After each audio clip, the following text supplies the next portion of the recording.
5 states are quietly taking up to $4,000 or more in home equity from senior homeowners every single year.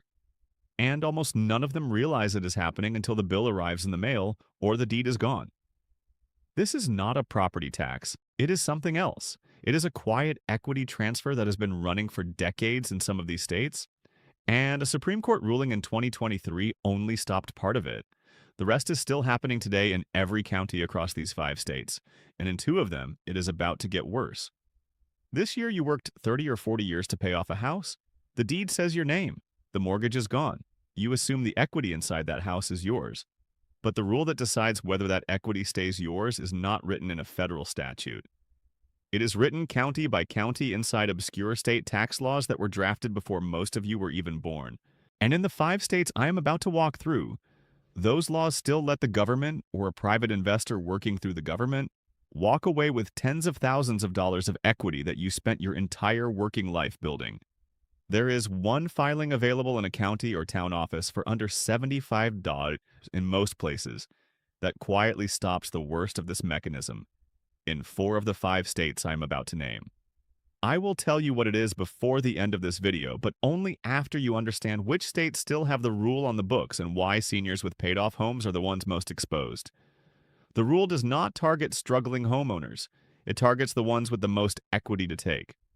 Therefore, the seniors who did everything right stand in front of the largest losses. Let us start with a case that exposed the entire mechanism. A 94-year-old widow named Geraldine Tyler owned a 1-bedroom condominium in Hennepin County, Minnesota. She fell behind on her property taxes. The total owed, including penalties and interest, was about $15,000. Hennepin County seized the condominium, sold it for $40,000, kept every penny, and gave Geraldine Tyler nothing. Not a refund, not a check, not the difference. The county took $25,000 of her equity she had built over decades, and called it legal under Minnesota law. For years, courts in Minnesota and several other states said this was perfectly fine. The argument was that once you fall behind on taxes, you forfeit the entire property, not just the unpaid tax amount. So if your home is worth $400,000 and you owe $10,000 in back taxes, the state could take the whole house and keep all $390,000 of equity. Therefore, Geraldine Tyler sued. In May of 2023, the United States Supreme Court ruled unanimously in Tyler v. Hennepin County that this practice violates the Takings Clause of the Fifth Amendment.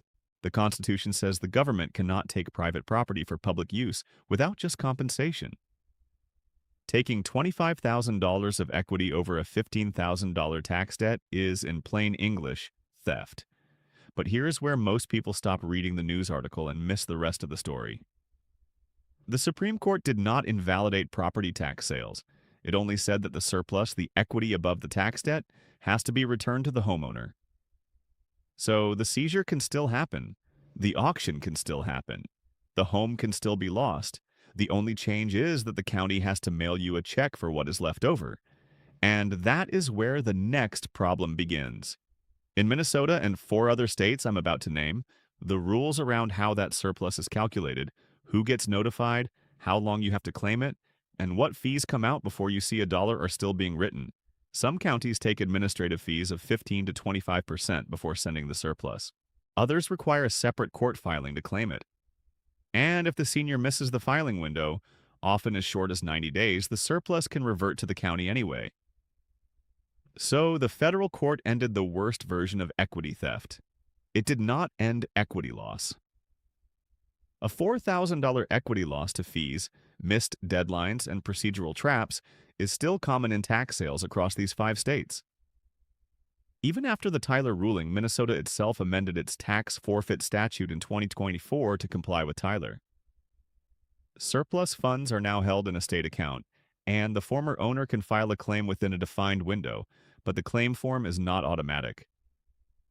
The county is required to notify you, but the notice goes to the address on file, which, for an estate in probate or a senior who has moved to assisted living, is often the wrong address. Therefore, the notice is mailed, the deadline runs, and the surplus stays with the state. This is the pattern across all 5 states. The federal court closed the front door. The state legislators left the side door wide open, and the people walking through that side door are the ones who knew the rule existed in the first place. Mostly investors, almost never the senior whose equity is being held in escrow. A 2-minute call to your county auditor, asking whether your name is on any surplus list from a tax sale in the last 2 years, takes care of this in Minnesota. But it is the kind of call almost nobody makes because almost nobody knows it is necessary. Now move from Minnesota to Nebraska, which had one of the harshest equity stripping mechanisms in the country before Tyler. The state used a tax certificate sale system that allowed private investors to buy a tax lien, hold it for 3 years, and then file for a tax deed, transferring the entire property to the investor. The original homeowner could redeem during the 3-year window by paying back taxes plus interest at a statutory rate of 14%. Therefore, a $3,000 tax debt could balloon to over $4,500 before the redemption window closed. In one well-documented case from the late 2010s, a Nebraska homeowner lost a property worth nearly $200,000 over a tax debt of less than $6,000. The investor walked away with all the equity. The homeowner received nothing. After Tyler, Nebraska updated its rules to require surplus return, but the certificate sale mechanism is still active. Investors still buy tax certificates and earn statutory interest. The senior homeowner still has a redemption clock running against them the moment they fall behind. The only change is that if redemption fails and the property transfers, the investor is now supposed to pay the surplus to the former owner. But the calculation of that surplus is where the $4,000 number comes in. Nebraska statute commonly allows the county and the certificate holder to deduct what are called recoverable costs from the surplus before it is paid out. Those costs include attorney fees, title search fees, recording fees, and statutory interest accrued during the redemption period. In most counties in Nebraska, those deductions average between $3,500 and $4,500 per case. So, a senior who is owed $20,000 in equity surplus may receive $16,000 or less by the time the deductions clear. That is not theft in the legal sense. The Tyler ruling does not prohibit reasonable administrative fees, but for a senior on a fixed income, $4,000 of equity disappearing into procedural fees can be the difference between a year of in-home care and a state nursing facility. Therefore, the practical defense in Nebraska is informational, not legal. The state requires the certificate holder to send notices at multiple stages, but the notices are written in legal language most seniors do not parse. They look like junk mail. They get thrown away. The redemption window passes. The deed transfers. A licensed real estate attorney in Nebraska, at the typical hourly rate of $250 to $350, can read those notices and tell you in 15 minutes whether your property is at risk. That $50 to $90 conversation can prevent the $4,000 surplus loss, and sometimes the entire equity loss if the redemption deadline has not yet passed. There is also a Nebraska-specific filing called a homestead exemption that, for property owners over 65 with limited income, reduces the assessed value of the home, or in some county programs, defers the property tax bill until the property is sold or transferred. The deferred amount becomes a lien on the property, but the lien sites behind any first mortgage and does not generate interest at the higher statutory tax rate. Therefore, a senior struggling to pay property taxes can apply for the deferral. Avoid the certificate sale entirely and protect the equity inside the home. The homestead application is filed with the county assessor, costs nothing in most counties, and can be set up in a single visit. But very few eligible Nebraska seniors use it because almost nobody tells them it exists. The adult children do not know. The tax preparer does not know. The county assessor knows but is not required to volunteer the information. Therefore, the application sits unused while certificate sales continue across the state. Now, move east to New Jersey, where the rule is different, but the equity loss is even larger. New Jersey commonly carries the highest effective property tax rate in the country. The average homeowner in counties like Bergen, Essex, and Union pays between $12,000 and $18,000 per year in property taxes on a single-family home. For a senior who paid off the mortgage 20 years ago, that bill is often the largest single expense remaining in retirement, exceeding even health care in many cases. That is the setup. Now, consider what happens when a senior in one of those counties falls behind. New Jersey runs what is called a tax lien sale, similar to Nebraska, but with a key difference. The interest rate on a delinquent tax lien in New Jersey can run as high as 18% plus a 6% penalty on the original balance. Therefore, a $5,000 property tax shortage can grow to over $6,500 within a year and to over $10,000 within 3 years. But the bigger threat in New Jersey is something called the abandonment doctrine. Under New Jersey statute, if a property is deemed abandoned by the municipality, the lien holder can file an expedited foreclosure action that compresses the redemption window from 2 years to as little as 45 days. The definition of abandoned is loose. A senior who moves to assisted living and lets the home sit empty for 90 days while the family decides whether to sell can have the property declared abandoned by a code enforcement officer, and the foreclosure clock accelerates.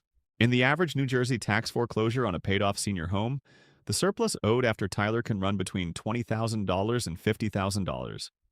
But the deductions allowed under New Jersey statute include attorney fees that in expedited foreclosure cases often run between $3,000 and $4,000 per case, plus lien interest, the statutory penalty, and the municipal administrative fee. The $4,000 equity loss is in New Jersey almost guaranteed. Therefore, the defense in New Jersey is preventive, not reactive. There's a New Jersey statute called the Senior Freeze, formerly the Property Tax Reimbursement Program, available to homeowners over 65 with household income below the annual cap. The cap is updated each year by the Division of Taxation, so verify the current threshold before applying. The Senior Freeze does not eliminate the property tax. It freezes the bill at the level it was the year you first qualified, and the state reimburses you for any increase in subsequent years. Therefore, a senior whose property tax bill rises from $12,000 to $15,000 over 5 years receives a reimbursement check from the state for the $3,000 difference each year. The Senior Freeze application is filed with the New Jersey Division of Taxation with no application fee. The catch is that the application must be filed every single year. Miss 1 year and the freeze resets at the new higher base. Therefore, a senior who qualifies in 1 year at $12,000 and forgets to file 3 years later has the freeze reset at the higher level, often $2,000 higher. But the program has another catch. The state pays the reimbursement, not the municipality. The municipality still bills you the full amount each year. You pay it and wait for the state to send the difference. For a senior on a fixed income who cannot front the cash, the program is structurally inaccessible. Therefore, the senior keeps paying the rising bill, eventually falls behind, and the lien sale begins. A New Jersey elder law attorney charging between $300 and $450 per hour can review your tax history and senior freeze eligibility in one consultation. The cost is roughly equal to 1 year of reimbursement. Therefore, the math works almost immediately. Now, move west to Illinois, which had before Tyler one of the most aggressive equity-stripping tax sale systems in the country. The state used a hybrid certificate and deed sale structure where investors could acquire tax certificates, accrue interest at rates that ran into the high double digits annually in some counties, and convert those certificates to full property deeds after a redemption window. Cook County, which contains Chicago and accounts for the majority of Illinois property values, was the epicenter. In a series of well-documented cases, Illinois homeowners lost properties worth between $150,000 and $400,000 over tax debts as small as $4,000. The investors collected the full property value. The homeowners received nothing.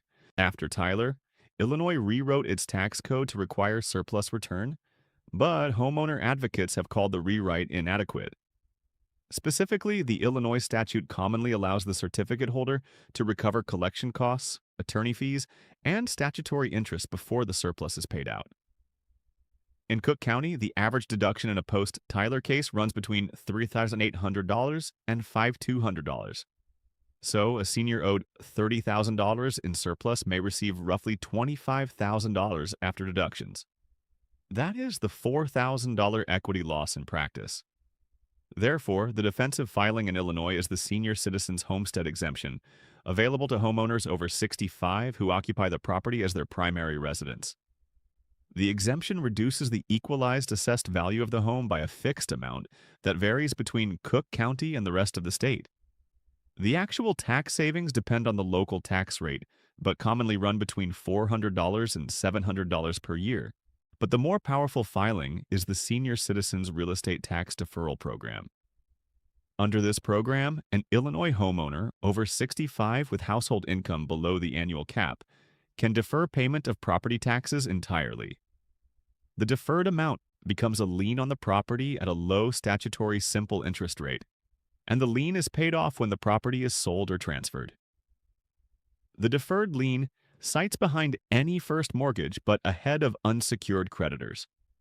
Therefore, the senior never falls behind, never enters a tax sale, and never loses the $4,000 to surplus deductions. The deferral application is commonly filed with the county treasurer in the early months of the year. The fee is typically zero, but very few eligible Illinois seniors use the deferral, primarily because the program is poorly publicized and most seniors associate deferred tax with future trouble for their heirs. The reality is the opposite. The deferred lien at a single-digit statutory rate is significantly lower than the much higher statutory interest charged on a delinquent tax lien. And the lien is structured to be paid off cleanly at sale or inheritance with no surprise penalties. Therefore, the deferral protects the senior during retirement and protects the heirs from a forced sale at auction. There is one more Illinois-specific issue worth flagging. Cook County has a separate disabled veteran standard homestead exemption that can reduce the equalized assessed value substantially for veterans with a service-connected disability rating above a certain threshold. And the exemption is commonly transferable to a surviving spouse, but it requires annual recertification with the county assessor in many cases. The recertification form is mailed to the address on file, so the same address change problem from Minnesota recurs here. A senior who moves to assisted living and lets the form sit unread can lose an exemption worth thousands per year. A licensed Illinois elder law or property tax attorney can review your eligibility for all three programs in a single consultation. The cost of that consultation is recouped in most cases in the first year of correctly filed exemptions and deferrals. Now, move east one final time to Massachusetts. Massachusetts is the most active state on this list because the equity tax fight there is happening right now in real time. The state has a long-gunning property tax cap statute called Proposition 2.5, which limits annual property tax increases to 2.5% plus new growth from new construction. For decades, the KP protected homeowners from runaway tax assessments. But in the last several years, several Massachusetts municipalities have moved to override Proposition 2.5 through a mechanism called the override vote. An override is a ballot question asking local voters for permission to raise property taxes above the cap to fund a specific project, often a school, public safety facility, or infrastructure repair. In many Massachusetts municipal elections in recent years, override votes have received a majority approval at the ballot. That majority pattern triggered a recent wave of national attention because it means that in any given override election, the likely outcome can be higher property taxes.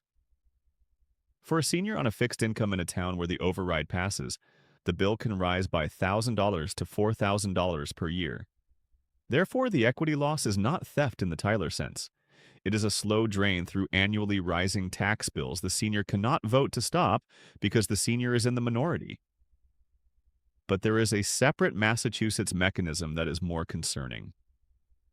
Several municipalities have begun discussing what is informally called the unrealized equity tax, a property tax surcharge on the appreciated value of a home above the original purchase price.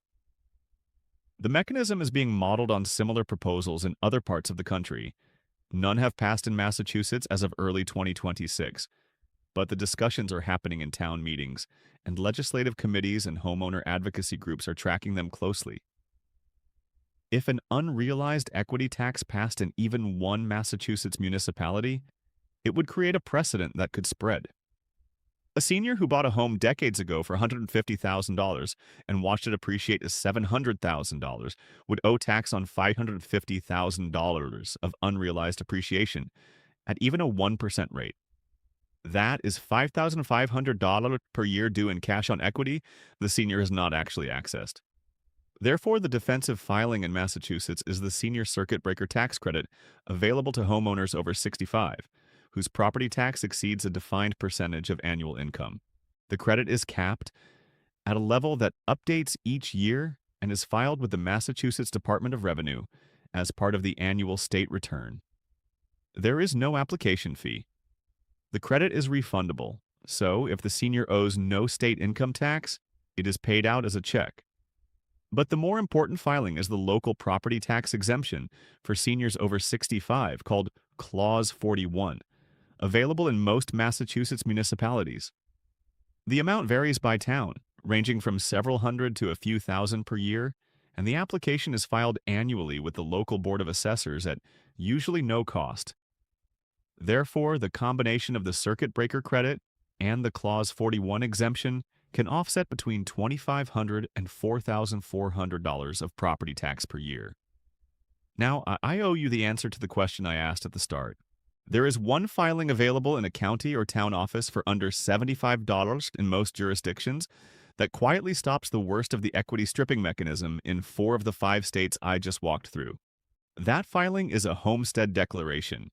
In Massachusetts, it is the Declaration of Homestead. In Illinois, it is the Senior Citizens Homestead Exemption. In Minnesota, it is the Homestead Classification. In Nebraska, it is the Homestead Exemption. New Jersey is the only state on this list without an equivalent statutory homestead protection of the same scope. The Homestead Declaration is a simple county filing that designates the property as your primary residence, and in most states protects a portion of the equity from creditors and for sale. In Massachusetts, the protection commonly runs into the hundreds of thousands of dollars. In Minnesota, it covers a wide amount of equity for a primary residence on a small lot. The filing fee in most counties commonly runs between $35 and $75. Here are 5 steps to take this week before any of these mechanisms catch you. First, find out if your state appears on this list. If you live in Minnesota, Nebraska, New Jersey, Illinois, or Massachusetts, your exposure is highest. In other states, the same defensive filings exist under different names, and the senior homestead exemption is the most common starting point. A licensed real estate attorney or county assessor can confirm eligibility in 15 minutes. Second, file the homestead declaration in your county or town for most seniors in the 4 eligible states above. This is the single highest yield filing available, and it sits at under $75 in most jurisdictions. The filing is permanent for as long as you own the property, and it commonly carries through to a surviving spouse. Third, request a copy of your most recent property tax assessment from the county assessor. Compare the assessed value to recent comparable sales in your neighborhood. If the assessed value is higher than the market value, file an abatement application. The fee for filing is typically $0, and the typical successful abatement reduces the tax bill by between $400 and $1,200 per year. Fourth, check whether your state offers a senior tax deferral program. Illinois, Nebraska, and several other states allow seniors over 65 to defer property taxes entirely, with the deferred amount becoming a lien at low statutory interest paid off at sale or inheritance. Therefore, the deferral can protect the senior during retirement and the heirs from a forced sale. Fifth, schedule a single consultation with a licensed elder law or real estate attorney in your state.